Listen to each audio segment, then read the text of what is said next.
ایک بندے سے پوچھا کہ غسل کے کتنے فرائض ہیں؟ انہوں نے کہا 3۔ کون کون سے؟ نمبر 1 تیل، نمبر 2 تولیہ، نمبر 3 صابن۔ تو یہ علم سے دوری، علم سے ان باتوں میں شرمانا نہیں چاہیے۔ اب مجھے یہ بتائیں، جس گھر کے اندر جنبی ہوتا ہے، یعنی وہ شخص، وہ مرد یا عورت جس کے اوپر غسل جنابت طاری ہو، چاہے زوجین نے تعلق قائم کیا ہو، بچہ ہے اس کا احتلام ہو گیا ہو، اب شرم کے مارے یار غسل کروں گا، ابو کیا بولے گا، امی کیا بولیں گی، یہ کیا بولے گا، اور یہ غسل کرنے نہیں جا رہا۔ اب اس گھر میں رحمت کے فرشتے نہیں آ رہے ہیں، اس گھر میں بے برکتی ہو رہی ہے۔ کس وجہ سے؟ اس عمل کی وجہ سے۔ تو جو بچے ہوتے ہیں، بالخصوص جب بالغ ہوتے ہیں، ان کو بہت خیال کرنا ہوتا ہے۔ ماں کو تو نہیں بتا سکتے نا، نہ ماں اتنا وہ کرے گی۔ تو ان بچوں کو چاہیے، اگر احتلام ہو جاتا ہے اور پاجامے کے اوپر مادہ منویہ لگا ہوا ہوتا ہے، تو اس کو خود سے دھو لیں، تاکہ امی جب کپڑے دھوئے گی واشنگ مشین میں، اگر یہ ناپاک پاجامہ جس کو مادہ منویہ لگا ہوا ہے، اس کو بھی والدہ نے واشنگ مشین میں ڈال دیا اور پانی ڈالا اور دیگر کپڑے بھی ڈالے جو میلے تھے، ناپاک نہیں تھے، کیا تھے؟ لیکن یہ صاحبزادے کا پاجامہ گیا تو سارے کپڑے کیا ہو گئے؟ چمک تو جائیں گے، صاف ہو جائیں گے، اجلے ہو جائیں گے، لیکن پاک کتنا اہم مسئلہ ہے۔ اور ہمارے بچے شرماتے ہیں۔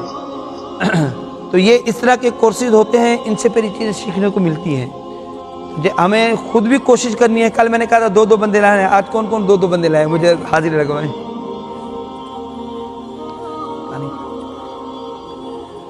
2 بندے کون لے کر آیا ہے؟ ماشاءاللہ جی بھائی۔ اور میں نے کہا تھا اپنے بچوں کو لا سکتے ہیں، یہ ماشاءاللہ ہمارے ارشد بھائی 2 بچوں کو لے کر آئے ہیں، یہ تو کل بھی آئے ہوئے تھے۔ آپ نے بولا ہے، آپ نے حق ادا کر دیا۔ ہاں شاہ صاحب مجھے یہ بتائیں، یہ کتنا اہم مسئلہ ہے؟ یہ مسئلہ والد اولاد کو بتا سکتا ہے، ماں بچوں کو بتا سکتی ہے۔ تو یہ مسائل ہمیں علماء سے سیکھنے کو، ہم نہیں جائیں گے تو کہاں سے پھر سیکھیں گے؟ جی حضرت، آپ کے 2 بندے کہاں ہیں؟ جی ہاں، جی ہاں، نماز کی رخصت ہے نا، اس لیے تو میں نے عرض کیا ہے کہ بھائی جس کی 4 دن کی عادت ہے، 4 دن کے فوراً بعد پاک کو نماز پڑھنا شروع کرے۔ بھائی دین اسلام نے اس کو پہلے دن ریلیف دیا ہے۔ حید کے دنوں میں نمازیں جو قضا ہوتی، اس کی قضا بھی نہیں کرنا ہوتی، سمجھ، اتنے ریلیف دے دیا ان کو۔ لیکن پھر بھی اگر وہ اس چکر میں کہ نہیں جی 7 دن پورے کرنے ہیں، تو یہ چیز درست نہیں ہے۔ تو یہ ہم کس نے بتانی ہے؟ ہم نے بتانی ہے، یہ چیزیں ہم نے بتانی ہے۔ سب نے بتایا نہیں ابھی تک، 2 کون نہیں لایا، کون لے کر آئے وہ تو بتا دیں بھائی، یوں ہاتھ کھڑا کریں۔ تارک بھائی 2 بندے لائے ماشاءاللہ، جاوید بھائی لائے 2 بندے، پیغام دیا تھا۔ آپ کوشش جاری رکھیں، آپ کوشش جاری رکھیں۔ اپنے موبائل میں دیکھا کریں، نمبر ہیں اتنے ہیں۔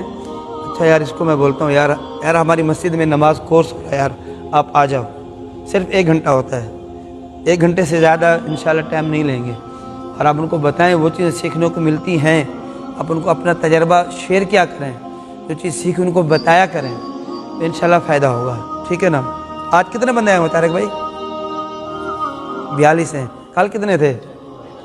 35 تھے۔ میں نے کہا 2 آئیں گے تو ہیں، کل بھی 40 ہی تھے ابتدا میں، بعد بچے اٹھ کر چلے گئے تھے۔ بیٹا 1 گھنٹہ ہی کریں گے، 1 گھنٹے سے زیادہ ٹائم نہیں لیں گے، ٹھیک ہے نا؟ تو آپ بیٹھا کریں۔ کل 1-2 سوالات آ گئے تھے جس کی وجہ سے پھر مزید آگے بڑھ گئے تھے۔ اچھا یہ 5 سب کو سمجھ میں آ گئی؟ آگے چلیں، اور آپ کو یہ احتیاط بھی سمجھ میں آ گئی، بالخصوص وہ بچے جو بالغ ہو رہے ہوتے ہیں ان کو یہ احتیاط کرنی ہے۔ اسی طرح سے موئے زیر ناف بال، ان کو بھی 40 دن کے اندر صاف کرنا ہے۔ بغل کے نیچے کے بال، ان کو بھی 40 دن کے اندر صاف کرنا ہے۔ زیادہ تاخیر کرنا یہ اچھی چیز نہیں ہے، گناہ گار ہو رہا ہوتا ہے پھر وہ، ٹھیک ہے نا؟ یہ چیز سمجھ میں آ گئی؟ اب چلے آگے جی۔ ناف سے لے کر جہاں تک انسان کر سکتا ہے، ٹھیک ہے نا، وہاں تک جہاں تک بآسانی ہو، آسانی نہ ہو، تکلیف ہو، آزمائش ہو تو پھر اس سے اجتناب بہتر ہے، ٹھیک ہے۔ اچھا، ایک اہم ترین مسئلہ یہ بھی ہے، غسل ہم نے کرنا ہے با پردہ انداز میں۔ بعض اوقات ایسا پاجامہ پہن لیا جاتا ہے جس کی وجہ سے بے پردگی ہو رہی ہوتی ہے، اس کا ہم نے بہت خیال کرنا ہے، اس کا ہم نے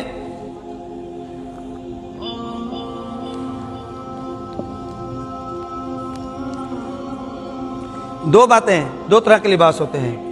بعض لباس پہنتے ہیں موٹا ہوتا ہے لیکن ہوتا ٹائٹ ہے، جس سے جسم کی ہیئت نظر آ رہی ہوتی ہے، ایسا لباس بھی مرد کو بھی اور عورت کو بھی نہیں پہننا چاہیے، یاد رکھنا۔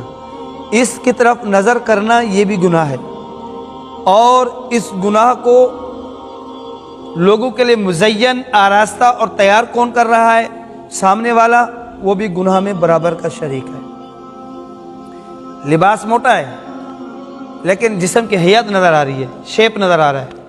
اس طرح دوسرا لباس باریک ہے جس سے جسم کی رنگت نظر آ رہی ہے، یہ بھی غلط ہے، اور جو دیکھ رہا ہے یہ بھی گناہ گار ہو رہا ہے، جو یہ چیز اس کی طرف مجبور کر رہا ہے، لوگ اس کی طرف دیکھ رہا ہے، وہ بھی گناہ گار ہو رہا ہے۔ حضرات، آج ہمیں بہت زیادہ اپنے اور اپنے گھر والوں کی اصلاح کی ضرورت ہے۔ معاشرے کے اندر بہت زیادہ بے راہ روی آ گئی۔ سرکار کے فرمان ہے نا کہ بعض لوگوں کو دیکھا جو جہنم میں برہنہ تھے، تو پھر اس کی ڈیٹیل پوچھی گئی، یا رسول اللہ اس کا کیا مقصد ہے؟ فرمایا ایک زمانہ ایسا آئے گا، لباس پہنا ہوا ہوگا لیکن وہ نظر نہیں آئے گا۔ بہت خطرناک دور ہے، بہت زیادہ۔ تو ہم نے اپنے گھر والوں کی پیار، محبت، حکمت عملی کے ساتھ اصلاح کرنی ہے۔ معاشرے کے اندر یہ بے راہ روی عام ہو چکی ہے۔ بچیوں میں یہ عادت، اس بچی نے یوں پہنا ہوا تو میں بھی یوں پہنوں، بچوں کی عادت، اس نے یوں پہنا ہو تو میں بھی یوں پہنوں۔ اپنے بچوں اور بچیوں کو امہات المؤمنین، صحابہ کرام اور اسی طرح سے اہل بیت اطہار اور اولیاء کرام، ان نیک لوگوں کو رول ماڈل بنا کر پیش کیا کریں، ان نیک لوگوں کو رول ماڈل بنا کر پیش کیا کریں۔ میرا بیٹا وہ ایسا لباس پہن رہا ہے، شارٹ پہن رہا ہے، باپ خوش ہو رہا ہے۔ ناف سے لے کر گھٹنے تک مرد کے لیے ستری عورت ہے، کیا ہے؟ کہاں سے کہاں تک؟ ناف سے لے کر گھٹنے تک۔ اگر اس بچے کا کوئی جسم یا مرد کا کوئی جسم کا کوئی حصہ نظر آ رہا ہے تو یہ گناہ گار ہے، یہ کیا ہے؟ اور اس کی طرف نظر کرنا یہ بھی حرام ہے، اس کی طرف نظر کرنا کیا ہے؟ اور حرام کی دعوت جو دے رہا ہے اس کو گناہ نہیں ملے گا۔ اور رواج چلا، ناف کے اوپر آ کے پینٹ باندھ رہے ہیں، سجدے میں گیا ہے، ہپ نظر آ رہے ہیں، عجیب و غریب کیفیت ہے، ناف سے نیچے پینٹ اوپن، تو گناہ گار، اور جو اس گناہ کے لیے لوگوں کو دعوت دے رہا ہے یہ بھی گناہ گار۔ تو بہت نازک حالات ہیں، بہت زیادہ تربیت کی ضرورت ہے، پیار، محبت، حکمت عملی۔ یہ میں بار بار یہ بات عرض کر رہا ہوں، ایسا نہ ہو کور سے اٹھ کے جائیں گھر میں اور بالکل نہیں یہ نہیں ہو سکتا، یہ کیا پہنا ہوا ہے، بولو یہ کیا ہو گیا بھائی، ایک دن میں علامہ فہمہ بن کر آ گئے۔ نہیں، حکمت عملی کے ساتھ امہات المؤمنین کا کردار بتائیں۔ پردہ خواتین کا زیور ہے، اچھا ستھرا اور باشعور لوگوں والا لباس یہ خواتین کو زیب کرتا ہے۔ یہ اغیار کی چالاکی ہے۔ یورپ کے جو لوگ ہیں ان لوگوں نے چالاکی کر کے اپنے ذمے کا جو کام تھا نا وہ خواتین کو سونپ دیا ہے۔ بہت مکار لوگ ہیں وہاں کے، چالاک عیار لوگ ہیں۔ انہوں نے، اللہ نے مرد کو حاکم بنایا ہے، مرد کی یہ ذمہ داری ہے گھر کو چلانا، گھر والوں کا نفقے کے معاملات کو کرنا، گھر گھرستی کے معاملات کو لے کر کے چلنا، یہ مرد کی ذمہ داری ہے۔ ان لوگوں نے عورت کو برابری کا جھانسا دیا کہ برابری برابری، اور اب اس کو کہا کہ تو بھی کمانا شروع کر دے۔ ذمہ داری کس کی تھی؟ اور دین اسلام کتنا پیارا دین ہے کہ عورتوں کو گھر میں رکھ کر کہ مرد کو یہ ذمہ داری دی گئی ہے کہ تم ان کی کفالت کر. جو ہاں مجبوری ہے، جو مجبور ہے وہ معذور ہے، وہ ایک الگ بات ہے، اس کی طرف ہم نہیں جا رہے ہیں. ہم کہہ رہے ہیں اللہ نے ہر طرح کے معاملات بھی کیے ہیں، پھر بھی اس چیز کی طرف جانا یہ عمل درست نہیں ہے. تو لباس وہ زیب تن خود بھی کرنا ہے، اپنے گھر والوں بھی کرانا ہے، جس کو پہن کر نہ ہمیں شرمندگی محسوس ہو، نہ ہم ان کو دیکھیں تو نہ ہی گھر والوں کو شرمندگی محسوس ہو. اللہ عمل کی توفیق عطا فرمائے. خواتین کے لیے سارا کا سارا ستر عورت ہے، چہرے کی ٹکلی، دونوں ہاتھوں کے ہتھیلیاں اور پیروں کے تلوے. اس کے علاوہ تمام جسم کو چھپانا ضروری ہے، چاہے وہ نماز پڑھ لی ہے. سمجھ میں آ رہی ہے؟ اور مرد کے لیے کیا ہے؟ ہاں، غسل کے فرائض کتنے ہیں؟ نمبر 1 کلی کرنا. توجہ کیجیے گا. نمبر 1 کلی کرنا. نمبر 1 وہی کل والی بات اچھی طرح سے. روزہ نہیں ہے تو غرغرہ بھی کر لینا. نمبر 2 ناک میں پانی چڑھا، کوئی جگہ خشک نہ ہو، صاف بھی کر لینا اچھی طرح سے. نمبر 3 تمام ظاہری بدن پر. میرے اوپر غسل و جنابت طاری ہے تو میں نے احتیاط بھی کرنی ہے. بالٹی میں غسل کر رہا ہوں تو وہی کل والی بات، وہاں پانی وضو کے قابل نہ رہا، یہاں غسل و جنابت طاری ہے اور میرا ہاتھ صاف ذرا دھلا ہوا نہیں تھا اور میں نے ایسے مگے کے ذریعے پانی نکالنے کی کوشش کی، میرا ہاتھ لگ گیا، یہ سارا پانی کیا ہو گیا؟ مستعمل ہو گیا ہے. اب میں اس سے طہارت حاصل نہیں کر سکتا، غسل نہیں کر سکتا. یہ گندگی تو بہا دے گا، سب کچھ ہو جائے گا، لیکن مجھے پاک نہیں کرے گا. عبادت پر قوت حاصل میں نہیں کر سکتا.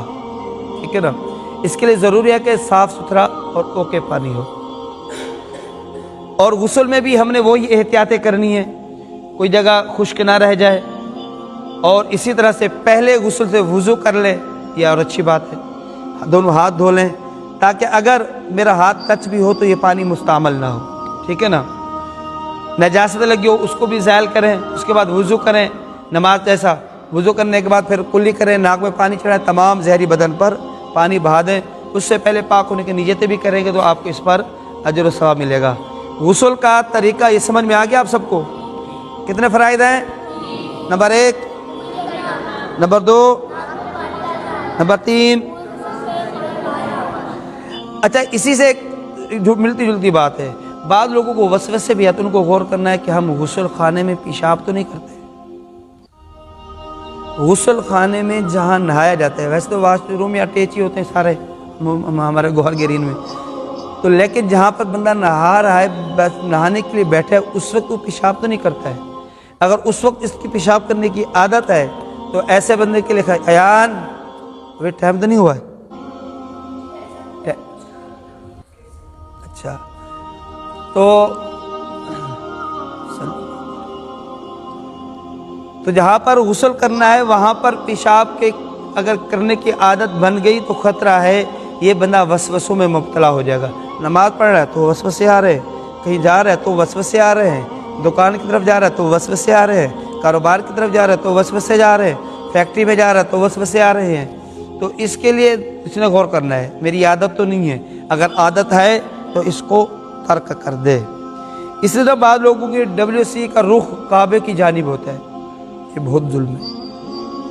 ہم سلام پھیرتے نا یوں، تو کعبے سے اتنے رخ پر ہونی چاہیے. ٹھیک ہے نا؟ اتنے رخ پر ہونی چاہیے، 90 سینٹی گریڈ کہتے ہیں کہ اتنی. اور یہ باقاعدہ جو پلمبر حضرات ہوتے ہیں ان سے مشاورت کے بات کریں. بعض اوقات ٹھیکیدار اپنے آسانی کو دیکھتے ہوئے وہ اس چیز کا خیال نہیں کرتے. یہ ہم نے خود دیکھنا ہے.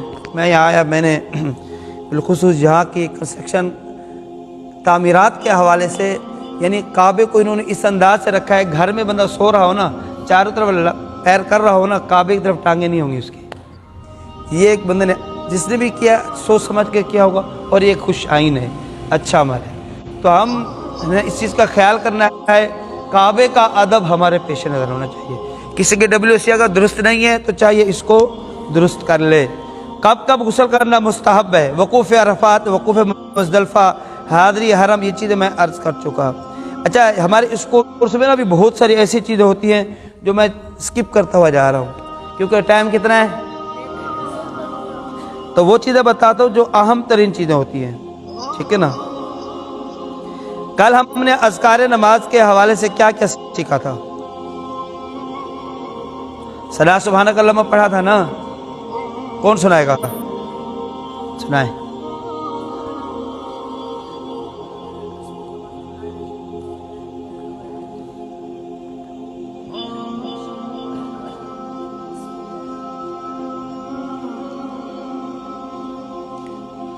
اس کے بعد ہم نے کیا پڑھنا ہے؟ فاتحہ، ٹھیک ہے نا، فاتحہ۔ دیکھیں مغرب کی نماز میں، عشاء کی نماز میں ہمارے امام صاحب پڑھاتے ہیں، ہم نے اس انداز میں پڑھنی ہے۔ اس انداز میں پڑھیں گے تو درست ہے، اس انداز میں نہیں پڑھیں گے تو مسئلہ ہے۔ اور بہتر طریقہ یہی ہے کہ ایک مرتبہ اپنی ساری نماز سنا لیا کریں، ٹھیک ہے نا۔ آخری دن ہم پریکٹیکل بھی کریں گے، بھئی آپ نے رکوع کیسے کیا ہے، آپ سجدہ کیسے کرتے ہیں، آخری دن ہم پریکٹیکل بھی کریں گے انشاءاللہ۔ آپ مستقل مزاجی کے ساتھ آئیں گے تو یہ چیزیں آپ کو پتہ چلتی جائیں گی۔ تو سورہ فاتحہ اور کوئی سورت ملانی ہے، اس کے بعد رکوع کرنا ہے۔ کیا کرنا ہے؟ رکوع میں کون سی تسبیح پڑھنی ہے؟ سبحان ربی العظیم، لوگ پڑھتے ہیں عظیم، سبحان ربی العظیم، غا ہے، کیا ہے؟ عظیم، عظیم، فرق ہو جاتا ہے، معنی تبدیل ہو جاتا ہے، ٹھیک ہے۔ ہاں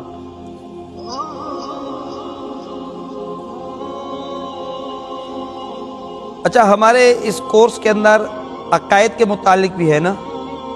کل جو تھا وہ اللہ کریم کی ذات کے بارے میں تھا۔ ہم سب کو پیدا کرنے والی ذات کون سی ہے؟ کس کی ذات ہے؟ کیا اللہ تبارک و تعالی کسی کی اولاد ہے؟ نہیں۔ اگر کوئی شخص اللہ تبارک و تعالی کا شریک کسی کو ٹھہرائے تو وہ کیا ہوگا؟ دائرہ اسلام سے گیا، اس نے حدود اللہ کو پامال کیا ہے، ٹھیک ہے نا۔ روزی دینے والی ذات کس کی ہے؟ بعض اوقات ہم نماز کا ٹائم ہوتا ہے، ہم اپنے کاروبار کو آف نہیں کرتے ہیں، غور کریں۔ اللہ پرندوں کو بھی رزق دیتا ہے، جانوروں کو بھی رزق دیتا ہے، سمندر میں موجود مچھلیوں کو بھی رزق دیتا ہے۔ اور بعض مچھلیاں تو اتنی بڑی بڑی شارک مچھلی، اس طرح کی اور بڑی بڑی مخلوق اللہ کی ہوتی ہے جو کئی ٹن پر مشتمل گوشت کھاتی ہے۔ اللہ ان کے لیے بھی اسباب پیدا کرتا ہے، اللہ ان کو رزق عطا کرتا ہے، مگر حضرت انسان اپنی دکان کو بند کرنے کے لیے تیار نہیں ہوتا۔ یار دکان بند کروں گا، نماز کے لیے جاؤں گا، کسٹمر نہ آ جائے۔ تو جو رب ہم دکان کو بند کر کے جائیں گے، جو رب پہلے کسٹمر بھیج رہا تھا، رب تبارک و تعالیٰ کی نافرمانی کر رہے تھے پھر بھی کسٹمر آ رہا تھا، ہم اللہ کی اطاعت کریں گے تو کیا رب کسٹمر نہیں بھیجے گا؟ اللہ بھیجے گا۔ ہمارا رب کی ذات پر یقین تو ہونا۔ ہم رزق کے چکر میں تو گھومتے ہیں لیکن ہم رزاق کو بھلا بیٹھتے ہیں۔ رزاق کون ہے؟ رزق دینے والی ذات کس کی ہے؟ شفا دینے والی ذات کس کی ہے؟ بندے کی مشکلات کو دور کرنے والی ذات کس کی ہے؟ کسی کی جوان اولاد دنیا سے چلی جائے تو بعض اوقات یہ شکوے نکلتے ہیں، اللہ ظالم ہے، جوان اولاد لے لی۔ اللہ کی ذات کی جانب اس طرح کے الفاظ منسوب کرنا درست نہیں ہے۔ اللہ تبارک و تعالیٰ کی ذات کی جانب اس طرح کے غلط الفاظ منسوب کرنا درست نہیں ہے۔ اللہ 70 ماؤں سے بڑھ کر اپنے بندے سے پیار کرتا ہے۔ اللہ کا صفاتی نام میں سے ایک نام حکیم بھی ہے۔ اللہ کی جو کام ہیں، جتنے کام ہیں، کوئی بھی کام حکمت سے خالی نہیں ہے، کوئی بھی کام حکمت سے خالی نہیں ہے۔ اگر اللہ تبارک و تعالی نے اولاد بھی لے لی نا، اس میں بھی اللہ کی حکمت ہے۔ ہم نے رب کی رضا میں راضی رہنا ہے، رب کی رضا میں راضی رہیں گے تو اللہ تبارک و تعالی اس پر اجر عطا کرے گا۔ ڈاکٹر دوائی دیتا ہے، شفا کون دیتا ہے؟ بادل بنتے ہیں، بادل وسیلہ بنتے ہیں، بارش ہوتی ہے، بارش برسانے والی ذات کو کس کی ہے؟ اللہ بغیر ماں باپ کے اولاد عطا کرنے پر قادر ہے کہ نہیں ہے؟ اللہ کا طریقہ ہے، طریقہ خداوندی ہے، زوجین ہو، تعلق قائم ہو، اس کے بعد پریگنیسی کا ایک پروسیجر ہو، اس کے بعد اولاد ہو، بادل بنے پھر بارش ہو، ڈاکٹر کے پاس جائیں دوائی لیں، دوا میں شفا رکھوں، ایسے ہی اولیاء کاملین کے پاس جائیں، وہ دم کریں، شفا اللہ کی ذات دیتی، ان کی زبانوں میں تاثیر اللہ عطا کر دیتا ہے۔ ڈاکٹر کو تو سب اوکے کرتے ہیں نا یار، ڈاکٹر صاحب نے دوائی دی ہے، ڈاکٹر کے ہاتھ میں شفا ہے، تو اسے ہی اولیاء کاملین کو بھی اللہ نے نوازا ہوتا ہے، چاہے وہ داتا گنج بخش ہو، چاہے وہ خواجہ معین الدین چشتی اجمیری ہوں، چاہے ولایت شاہ ہوں۔ ہاں، لوگ جو اگر غیر شرعی معاملات کریں یہ خود اللہ کو جواب دہ ہوں گے۔ اللہ تعالیٰ مجھے بھی آپ کو بھی اولیاء کاملین سے والہانہ عشق و محبت کرنے کی توفیق عطا فرمائے۔ عقائد سے متعلق کل ہم انبیاء کے بارے میں سنیں گے، اللہ تعالیٰ نے کتنے انبیاء کو بھیجا ہے، نبی کا کیا کام ہے، نبی اور رسول میں کیا فرق ہے، اور اسی طرح سے نئی شریعت لانے والے کو کیا کہتے ہیں، یہ بھی انشاءاللہ ہم کل سنیں گے۔ آج ہم نے جو کچھ سنا، اللہ کریم اس کو یاد رکھنے، عمل کرنے اور دوسرے مسلمانوں تک پہنچانے کی توفیق عطا فرمائے۔ ٹائم پورا ہو چکا ہے، دعا مانگتے ہیں تاکہ کوئی یہ نہ سوچے یار ٹائم زیادہ ہو گیا ہے، ٹھیک ہے نا؟ اللہم صلی علی سیدنا و مولانا محمد مبارک وسلم وصلو علیہ۔ اللہم ربنا تقبل منا انکا انت السمیع العلیم وتب علینا انکا انت التواب الرحیم۔ یا اللہ، آج جو کچھ ہم نے سیکھا اس کو یاد رکھنے، عمل کرنے، دوسرے مسلمانوں تک پہنچانے کی توفیق عطا فرما۔ یا اللہ، ہم سب کے حافظوں کو مضبوط فرما۔ یا رب کریم، اپنے سوا کسی کا محتاج نہ فرما۔ یا اللہ، درست انداز میں عبادت سیکھ کر کرنے کی توفیق عطا فرما۔ ہمارے بیماروں کو شفا عطا فرما، ہمارے تنگ دستوں کو فراغ دستی نصیب فرما۔ یا رب کریم، ہمارے ان بچوں کو نمازی بنا، نیک بنا، ماں باپ کی آنکھوں کی ٹھنڈک بنا۔ یا رب کریم، بڑوں کا ادب، چھوٹوں پر شفقت کرتے رہنے کی توفیق عطا فرما۔ عالم اسلام پر رحمتیں اور برکتیں نازل فرما۔ ہمارے ملک پاکستان کے معاشی معاملات میں آسانی عطا فرما۔